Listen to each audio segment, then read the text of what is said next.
अब नरेंद्र मोदी जी और election commission मिलकर आपसे आपका वोट छीन रहे हैं, चोरी कर रहे हैं, संविधान पर आक्रमण कर रहे हैं। यह संविधान अंबेडकर जी के खून पसीने से बना, महात्मा गांधी, जवाहरलाल नेहरू, सरदार पटेल, सुभाष चंद्र बोस इनके खून से बना है।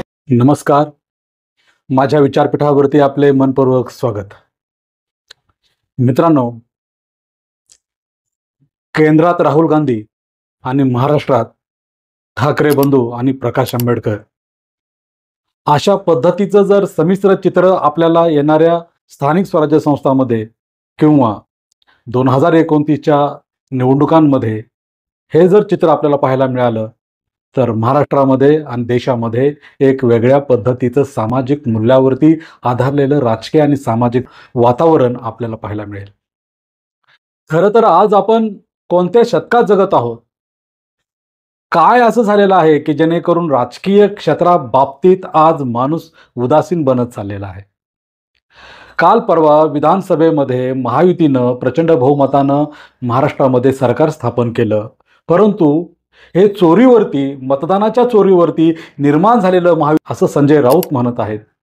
त्याचबरोबर ठाकरे बंधूही त्याच पद्धतीची भाषा बोलत आहेत आणि प्रकाश आंबेडकर साहेब हे तर पहिल्यापासून महाराष्ट्रात निवडणूक प्रक्रियेमध्ये अनियमितता झालेली आहे आणि निवडणूक आयोगाकडून जाणीवपूर्वक दुर्लक्ष झालेलं आहे अशा पद्धतीचा विचार महाराष्ट्रामध्ये वंचित बहुजन आघाडीचे प्रकाश आंबेडकर मांडत आहेत। एव्हाना ते कायदेशीर लढाई सुद्धा खेळत आहेत आणि संध्याकाळी 6 नंतर विधानसभेच्या निवडणुकांमध्ये प्रचंड बहुमताने मतदानाची वाढ होते आणि ही चिंतनीय बाब आहे। या गोष्टीकडे महाराष्ट्राचंच नव्हे तर संपूर्ण जगाचे, संपूर्ण भारताचे लक्ष ते वेधत आहेत। ही वास्तवता आहे। यामध्ये असलेली अशा पद्धतीची लोकशाही आणि लोकशाही मूल्यांना मातीत गाडणारी संस्कृती, त्याचबरोबर जो हक्क, जो अधिकार मतदानाच्या माध्यमातून सामान्य माणसाला मिळालेला आहे, तो अधिकार, तो विचार, स्वतंत्र जगण्याचा विचार जर हिसकावून घेण्याची प्रवृत्ती या देशातल्या एका शक्तीकडे, महायुतीकडे असेल किंवा भारतीय जनता पार्टी जर अशा पद्धतीने निवडणूक आयोगच विकत घेत असेल, त्याचबरोबर मतदान चोरी करत असेल आणि त्यांच्यावरती राहुल गांधी यांनी तर पत्रकार परिषद घेऊन पुरावे दाखवले की नावं खोटे आहेत, पत्ते खोटे आहेत, मतदान करणारी माणसं खोटी आहेत आणि अशा पद्धतीने निवडणूक आयोगाचं सहकार्य महायुतीला किंवा भारतीय जनता पार्टीला होत आहे आणि महाराष्ट्रामध्ये म्हणून काँग्रेस किंवा विकास आघाडी मागे पडलेली आहे आणि महायुतीचा विजय विधानसभेच्या निवडणुकीत झालेला आहे। अशा पद्धतीने राहुल गांधी सुद्धा राष्ट्रीय पातळीवरती दिल्लीमध्ये चर्चा करत आहेत, पत्रकार परिषद घेत आहेत, ते प्रेझेंटेशन देत आहेत, ते पुरावे सादर करत आहेत आणि जाणीवपूर्वक ते निवडणूक आयोग आणि भाजपा यांच्यावरती थेट आरोप करत आहेत। आता आरोप होत असताना भारतीय जनता पार्टी किंवा भारतीय जनता पार्टीमधील जे प्रमुख नेते मंडळी आहेत त्यांनी या आरोपाचं खंडन करायला हवं आहे, परंतु अद्याप नरेंद्र मोदी आणि अमित शहा यांनी या प्रेझेंटेशनवरती, या राहुल गांधींच्या प्रेझेंटेशनवरती एक चकार शब्द सुद्धा काढला नाही। त्याचबरोबर माननीय पंतप्रधान यांच्या डिग्रीबद्दल सुद्धा सोशल मीडियामध्ये चर्चा होते, त्याबद्दल सुद्धा मोदी हे पुढे येऊन मी BA पास आहे किंवा मी 10वी पास आहे किंवा मी MA आहे आणि MA ची डिग्री मी मध्ये पब्लिश केलेली होती, त्या डिग्रीच्या संदर्भात आत्मविश्वासाने सांगत नाहीत। आपण एखाद्या 10वीच्या 12वीच्या मुलाला सहज विचारलं की बाबा रे तुझं मार्कशीट पाहायचं आहे तर तो दाखवतो, एखाद्या ग्रॅज्युएट मुलाला विचारलं तर तो दाखवतो, परंतु भारताचे पंतप्रधान आपली डिग्री का दाखवत नाहीत हा सुद्धा समाजाला पडलेला प्रश्न आहे। अशा असंख्य अशा गोष्टींचं उत्तर की जे मानवी मूल्याशी निगडित आहे किंवा या देशाच्या विकासाशी निगडित आहे आणि देशाच्या तत्वज्ञानाशी सुसंगत आहे अशा पद्धतीचा विचार बीजेपी का व्यक्त करत नाही?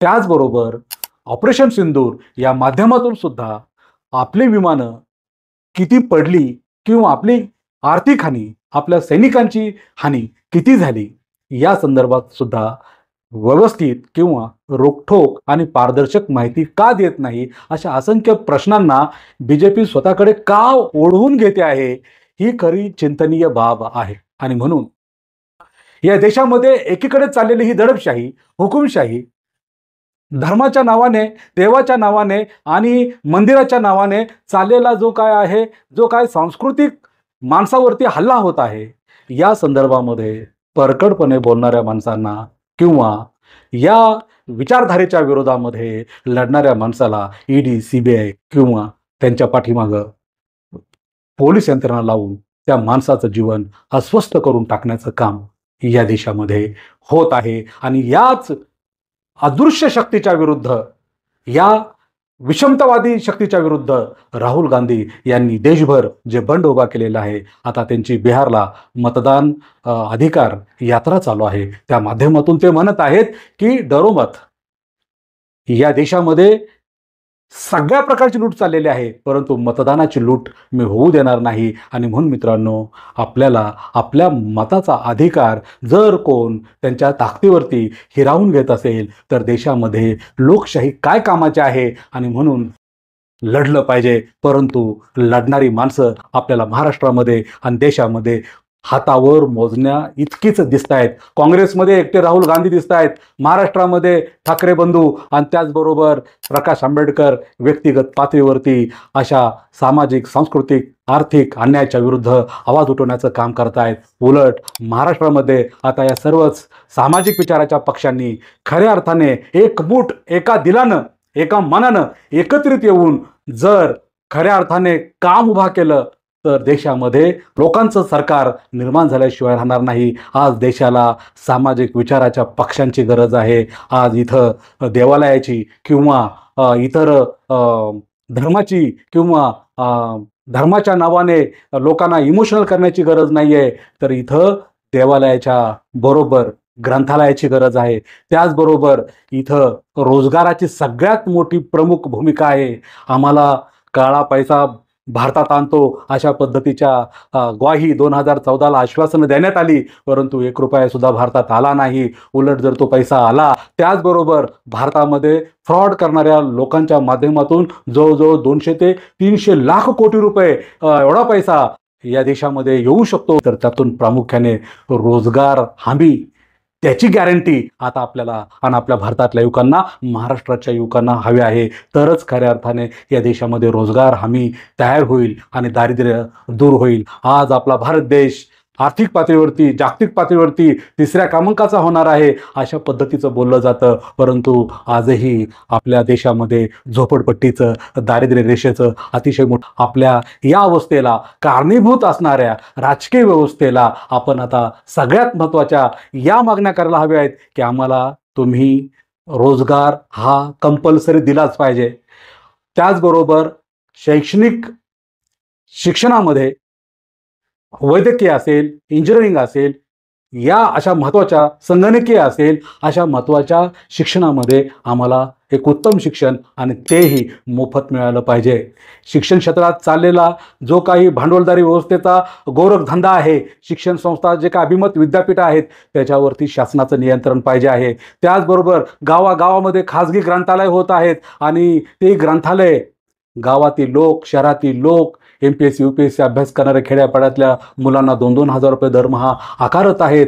तिथं कुठंतरी त्यांची फसवणूक होत आहे, आर्थिक बर्डन मुलांवरती येत आहे आणि म्हणून मुलं अभ्यासापासून वंचित होत आहेत. अशा व्यक्तिगत आणि खाजगी ग्रंथालयावरती पण नियमावली महाराष्ट्र शासनाने निर्माण केली पाहिजे. त्याचबरोबर या देशामध्ये सगळ्यात महत्त्वाचा मुद्दा की जो रोजगार हमीचा आहे, हा रोजगार मनरेगाच्या माध्यमातून किंवा पंतप्रधान कल्याण योजनेच्या माध्यमातून आणि आपल्या महाराष्ट्रातील सामाजिक कल्याणाच्या ज्या ज्या योजना आहेत या सगळ्यांचं एकत्रीकरण करून महाराष्ट्रातल्या त्याचबरोबर देशातल्या तरुणांना रोजगार की जो हक्काचा आहे, शिक्षण की जे हक्काचं आहे, उत्तम जीवन की जे त्यांच्या आवश्यकतेचं आहे, अशा पद्धतीचा पुरवठा या राजकीय व्यवस्थेनं आपल्याला करायला हवा आहे. ना की मंदिरं, ना की धर्म, ना की घटना बदलणं, या गोष्टीमध्ये अडकण्यापेक्षा खऱ्या अर्थाने एक दिवस तरी भारतीय संविधान प्रामाणिकपणे लागू केलं तर नक्कीच या देशामध्ये क्रांती किंवा बदल झाल्याशिवाय राहणार नाही. आणि म्हणून सगळ्यात महत्त्वाचं, आपण सरकारकडनं हे वचन घेतलं पाहिजे, आता आम्हाला लाडका भाऊ नको, लाडकी बहीण नको, बहिणीला सुद्धा आनंद होईल जर घरातल्या वडील माणसाला, भावाला रोजगार मिळत असेल, मग तो कायमस्वरूपी असेल किंवा तात्पुरत्या स्वरूपातला असेल, परंतु योग्य असं त्याला कौशल्य देऊन, त्याच्यावरती त्याच्या शिक्षणाच्या पात्रतेनुसार त्याला प्रशिक्षण देऊन, त्याला उत्तम अशा पद्धतीचं शिक्षण देऊन या महाराष्ट्रातील पंचायत समिती किंवा ग्रामपंचायत यापासून ते थेट केंद्र सरकारच्या वेगवेगळ्या सरकारी संस्थांमध्ये किंवा निमसरकारी संस्थांमध्ये, त्याचबरोबर खाजगी इन्फोसिस असेल किंवा बिर्ला असेल, टाटा असेल यांच्या उद्योगांमध्ये जर या मुलांना कायमस्वरूपीचा जॉब आपण मिळवून दिला तर देशामध्ये समृद्धता नक्कीच निर्माण होईल. आता मात्र आम्हाला तुम्ही इतर काही आश्वासनं देऊन उगीच खोट्या थापा मारून जर तुम्ही राजकारण करण्याचा प्रयत्न करत असाल आणि तुमचीच घरं मोठी करत असाल, तुमच्याच बंगल्यावर बंगला तयार होत असेल, तुमच्या दारामध्ये ब्रँडेड कार निर्माण होत असेल, तर लोक आता श्रीलंका किंवा इतर देशामध्ये जी अराजकता माजलेली आहे त्या पद्धतीने देशातील लोक एकत्रित येतील. आणि म्हणून या देशामध्ये सामाजिक समता, मग ते आर्थिक बाबतीत असो किंवा राजकीय बाबतीत असो, ही प्रस्थापित जर व्हायची असेल तर आपल्याला संविधान चालवणारे राज्यकर्ते लोक नक्कीच संसदेमध्ये चांगल्या पद्धतीने निवडून पाठवली पाहिजेत. तरच आपल्याला या देशाचा आर्थिक, सामाजिक, सांस्कृतिक आणि शैक्षणिक विकास नक्कीच दिसून येईल. आणि म्हणून मित्रांनो, आज प्रचंड ताकदीनं राहुल गांधी सारख्या विचारधारे किंवा जे असत्य आहे हे तो व्यक्ती बाहेर काढायचा प्रयत्न करत आहे. जर यदा कदाचित राहुल गांधी खोटं बोलत असतील आणि त्यांना अफिडेव्हिट मागून आता 8 दिवस पण अल्टिमेट देऊन निवडणूक आयोगाला वेळ गेलेला आहे, परंतु निवडणूक आयोगानं अजून राहुल गांधीवरती कोणतीही ॲक्शन घेतलेली नाही आहे, किंवा जर त्यांची जर चूक असेल किंवा ते जर लोकांच्या विचारामध्ये काहीतरी गैरसमज करत असतील तर राहुल गांधीवरती कायदेशीर कारवाई करण्याची जरी हिंमत निवडणूक आयोगानं दाखवायला पाहिजे आहे. अशा काही वेगवेगळ्या समस्या आहेत की ज्या समस्या आणि या संदर्भातले जे काही शंकेची वादळं आहेत लोकांमध्ये पसरलेले आहेत. लोकांना आता या गोष्टीचं कुठंतरी क्लॅरिफिकेशन झालं पाहिजे आणि त्यांना समजलं पाहिजे की आता आम्ही अशा पद्धतीने पारदर्शक पद्धतीने आमचं हे सगळं काम झालेलं आहे. केंद्र सरकारनं किंवा महाराष्ट्र शासनानं सुद्धा आपली पारदर्शकता कायदेशीररित्या दाखवायला हवी आहे. लोकांना जाऊन काही झालेले गैरसमज हे पुरावे देऊन खऱ्या अर्थाने सरकारनेच लोकांना सांगायला हवं आहे.